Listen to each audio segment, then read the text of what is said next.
I'm Laura Ingraham, and this is the Ingraham Angle tonight. As always, thank you for joining us.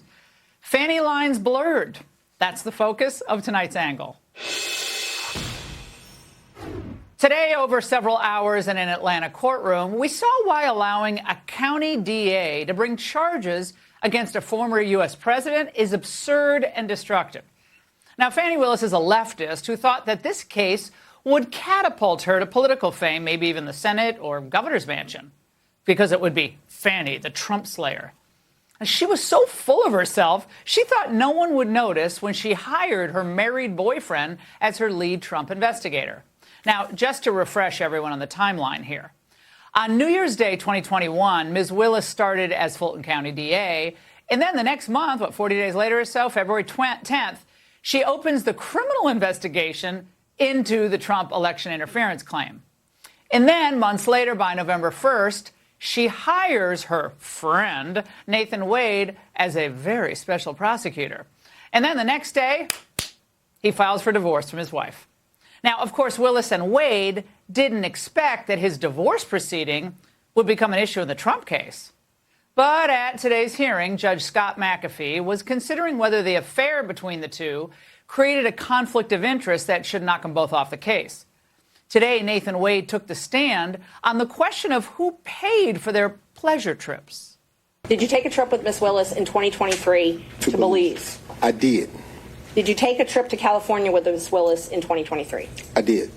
Did you pay for those trips on that credit card?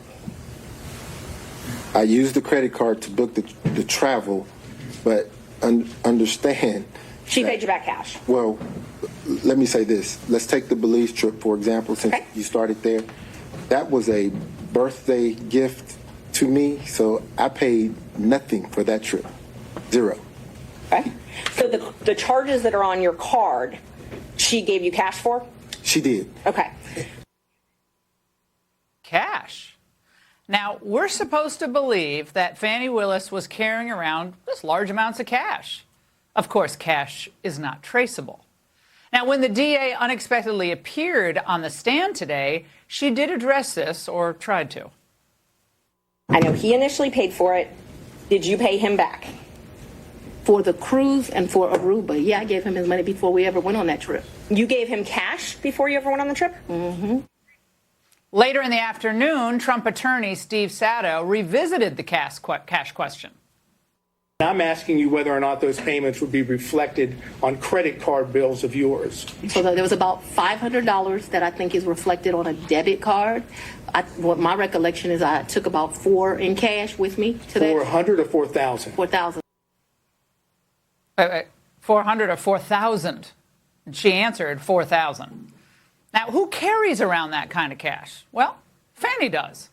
Again, very convenient because you need a paper trail, right, to show that Willis did repay Mr. Wade and that she wasn't getting a financial benefit from the lawyer that she hired to investigate Trump. Did you keep track of this cash that you paid him at all? What are you talking? I don't understand. Did you keep track? Did you keep a ledger? Did you keep track of it? So I've only given him cash, as I mentioned, 3 or 4 times. There's no ledger. This is friends handing money off to each other. Of course, just friends handing money off to each other. This is ridiculous. Just like the idea that Ms. Willis didn't know her ethical obligations as the county DA. Did you disclose your relationship to anybody at Fulton County?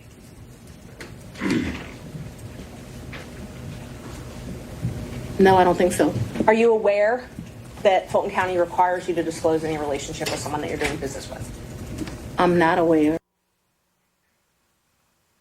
To me, that was stunning. Again, she's going after Trump for election interference. She doesn't even know her own ethical obligations.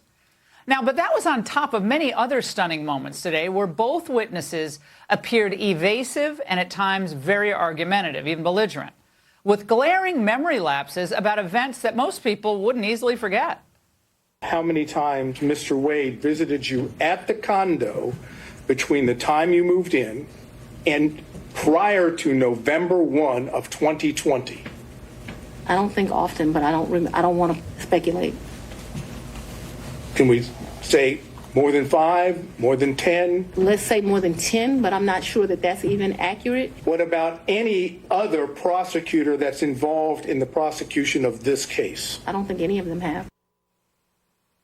Yeah, because a personal residence is not a typical venue for official meetings between government lawyers. I'm asking you whether or not prior to November 1st of 2021, there was a romantic relationship with Mr. Wade. That's very simple. It's either a yes or a no. I don't consider my relationship with him to be romantic before that. I'm not a hand holder. You didn't see the need, if I understand, to tell any of the people on the prosecution team when you had established a romantic relationship with Mr. Wade that the lead prosecutor, that is the man that was basically giving orders to others, was dating or having a romantic relationship with you. From at least 2020, me and Mr. Wade were friends. We were friends. We hung out. In November of 2021, I hired him.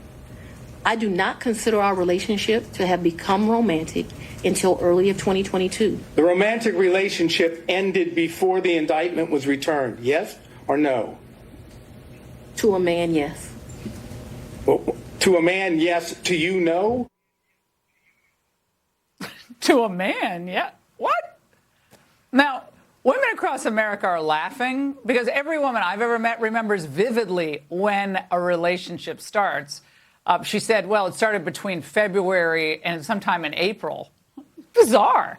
Now, of course, this all flies in the face of earlier testimony of a friend of Ms. Willis who was questioned about when this Willis-Wade relationship began. Okay. So you know that their relationship, their personal relationship, began shortly after this municipal court conference. Yes. And do you understand it that their relationship began in 2019 and continued until the last time you spoke with her? Yes. What motive would her friend have to lie about Ms. Willis's relationship with the prosecutor? The prosecutor, of course, that she hired to go after Trump. It's unclear what motive she would have. But what is clear is that when Fannie gets in trouble, Fannie plays the victim. She stayed away for the most part from the race card today, except for a few moments like this. Did you have contacts with Mr. Wade in 2020? Very limited contact because Mr. Wade had a form of cancer that makes your allegations somewhat ridiculous. I'm not going to emasculate a black man. Did you understand that? What? Again, her first instinct is to deflect and then try to engender some type of, in this case, racial sympathy. There were lots of poor me moments. So let's be clear, because you lied in this. Let me tell you which one you lied in. Right here. I think you lied right here. No. This is the truth. Judge, and it is a lie. It is a lie. I turned 50 in 2021. That's probably one of the worst birthdays I've ever had. I ask you who knew. Let me just tell you it and then explain, Ms. Willis. I am very private. It's like a woman doesn't have the right to keep her private life private. I don't need anybody to foot my bills. The only man who's ever foot my bills completely is my daddy. Look, as wild as today's testimony was, and I was riveted by it, long before we knew even who Nathan Wade was, it was obvious that the election interference case brought by this Fulton County DA was tainted. By charging Trump and 17 associates under a state racketeering statute, Willis showed us who she really was. A rogue prosecutor on a political mission to disqualify the GOP's leading candidate from the 2024 campaign. Now, even never Trump legal experts have thrown water on Willis's case. Questioning Trump's judgment, okay, that's one thing. But portraying him with this state RICO statute as some type of mafia crime boss whose enterprise was subverting democracy, that is quite another. The Willis investigation was a political vendetta, and it was a travesty from the get-go.